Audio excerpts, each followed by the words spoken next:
చూడండి, ఇక్కడ ఒక G+1 హౌస్ ఒకటి కట్టారు సొంతంగా, ఇదే జగనన్న కాలనీలో. దాన్ని పైకి ఎక్కి మీకు పైన వ్యూ చూపిస్తున్నాను చూడండి. అక్కడ ఒక సచివాలయం ఉంది, ఈ ఏరియాకి సంబంధించిన సచివాలయం అది.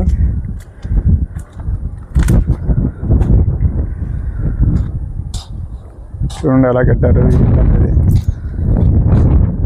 అక్కడక్కడ చిన్న చిన్న వర్కులు జరుగుతున్నాయి, 1, 2.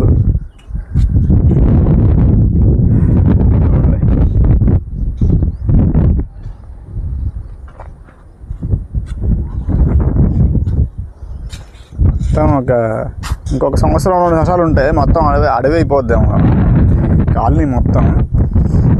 కొంతమంది డబ్బులు కట్టుకోలేక అలాగే వదిలేశారు స్థలాలని. ₹1, ₹2 పోగేసుకున్నారు, దాచుకున్న వాళ్ళు అలా 35,000 కట్టబట్టి ఈరోజు స్లాబ్ల వరకు గోల్డ్ వేశారు ఇల్లు. మిగతా బేస్మెంట్లోనే ఉన్నాయి చూడండి.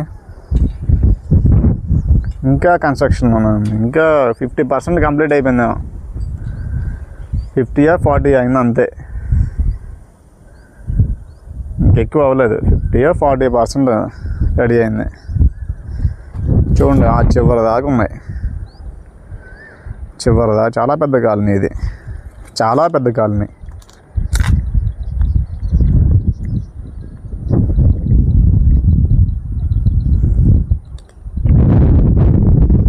చూసారా ఫ్రెండ్స్, మన వెలగలేరులో ఉన్న జగనన్న కాలనీ, జగన్ గారి కాలనీ ఇదండి. అప్పుడున్న గవర్నమెంట్ ఏం చేసిందో, మరి ఇప్పుడున్న గవర్నమెంట్ ఏం చేస్తుందో అనేది వేచి చూడాలి. చివరికి పేదలకి ఇల్లు ఇస్తారా లేదా, లేదంటే పేదల